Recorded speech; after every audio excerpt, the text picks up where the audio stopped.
धरि धीरजु तब कहै निषादु, अब सुमंत्र परिहरहु विषादु।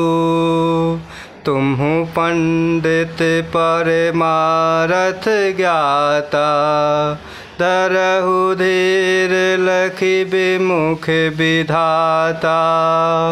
धरि धीरजु तब कहै निषादु, अब सुमंत्र परिहरहु विषादु। तुम्हु पंडित परमारथ ज्ञाता, धरहु धीर लखि विमुख विधाता। और इस प्रकार जिधर प्रभु वन की ओर गए हुए थे, घोड़े उस दिशा को देख देख कर हिनहिना रहे हैं और मानो बिना पंख के पक्षी व्याकुल हो रहे हों। और इस प्रकार वह घोड़े प्रभु के वियोग में ना तो घास चरते हैं न पानी पीते हैं, केवल आँखों से जल बहा रहे हैं। और इस प्रकार प्रभु श्री रामचंद्र जी के घोड़ों को इस दशा में देखकर सब वहाँ उपस्थित निषाद लोग व्याकुल हो रहे हैं। और इस प्रकार तब धीरज धरकर निषाद राज सुमंत्र जी से कहने लगते हैं कि हे सुमंत्र जी, अब विषाद को छोड़िए। आप तो ज्ञानी और परमार्थ को जानने वाले हैं। विधाता को प्रतिकूल जानकर धैर्य धारण कीजिए। विविध कथा कहे कहे मृदुबानी, रथ बैठार्यु बर बस आनी। शोक शिथिल रथु सकई नहा की, रघुबर बिरह पीर और बाकी। विविध कथा कही कही मृदुबानी, रथ बैठार्यु बर बस आनी। शोक शिथिल रथु सकई नहा की, रघुबर बिरह पीर और बाकी। और इस प्रकार धीरज धारण करते हुए निषाद राज प्रेम पूर्वक सुमंत्र जी को कह रहे हैं कि हे सुमंत्र जी, अब दुख छोड़िए। आप तो ज्ञान को जानने वाले, परमार्थ को जानने वाले हैं। और इस प्रकार विधाता को प्रतिकूल जानकर धैर्य के साथ साहस बंधाइए। और इस प्रकार कोमल वाणी से भांति भांति की कथाएं कहते हुए निषाद राज ने जबरदस्ती लाकर सुमंत्र जी को रथ पर बैठाया। परंतु शोक के मारे वह सुमंत्र जी इतने शिथिल हो जाते हैं कि रथ को हाँक नहीं सकते। और इस प्रकार सुमंत्र जी के हृदय में प्रभु श्री रामचंद्र जी के विरह की बड़ी तीव्र वेदना होती है। चर फराही मग चलहि न घोरे, बन मृग मनहु आनी रथ जोरे। अड़ु की परहि फिर रही पीछे, राम वियोग विकल दुख तीछे।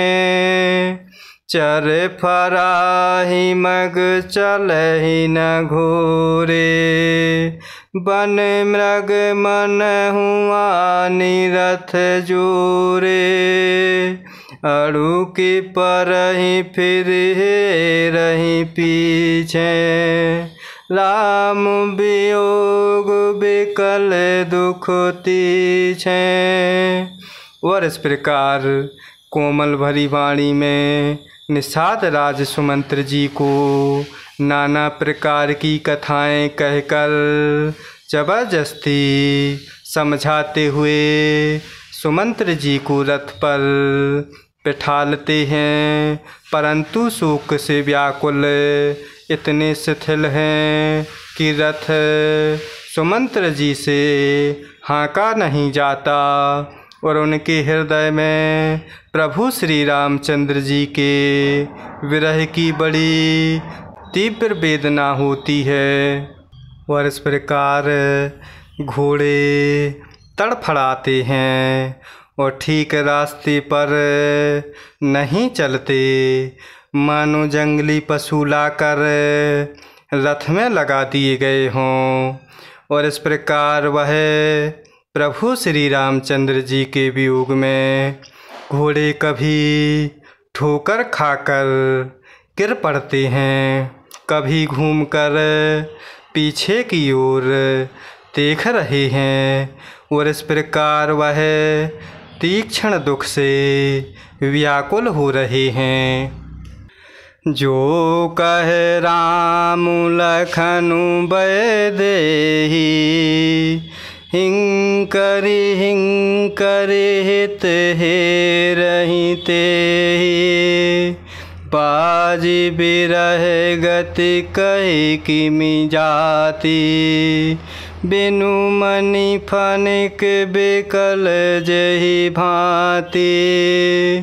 जो कह राम लखनु बैदेही, हिंकरि हित हे रही तेहि। बाजी बिरह गति कही किमि जाति, बिनु मनि फनिक बिकल जहि भांति।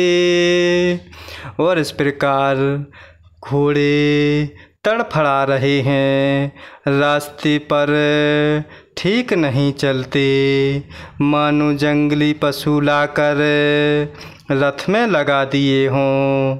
और इस प्रकार प्रभु श्री रामचंद्र जी के वियोग में घोड़े कभी ठोकर खाकर गिरते, कभी घूम घूम कर पीछे प्रभु को देखते। और इस प्रकार वह घोड़े तीक्ष्ण दुख से व्याकुल हो रहे।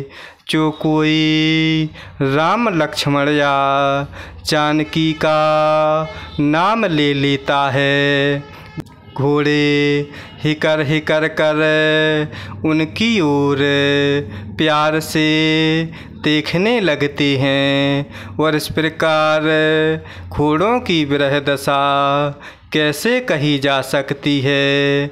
और इस प्रकार वह ऐसे व्याकुल हो रहे जैसे मणि के बिना सांप व्याकुल होता है।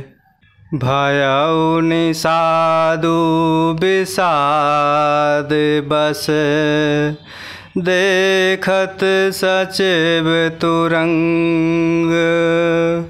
बोले सुसेवक चारि तब, दिए सारथी संग। भयउ निषादु विषाद बस, देखत सचिव तुरंग।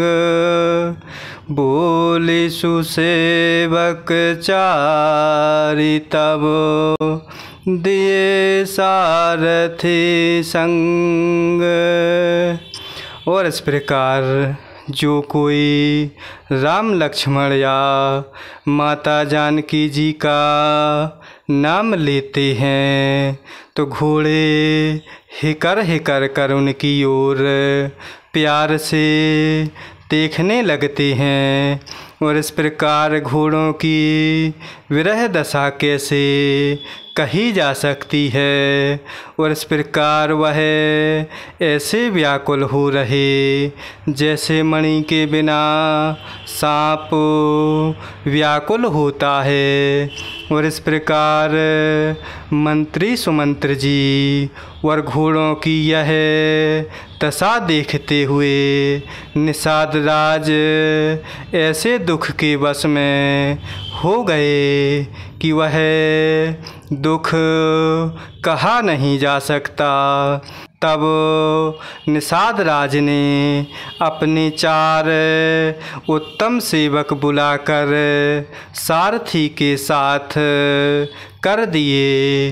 जय सिया राम, जय जय सिया राम, जय सिया राम, जय जय सिया राम, जय सिया राम, जय जय सिया राम, जय सिया राम, जय जय सिया राम।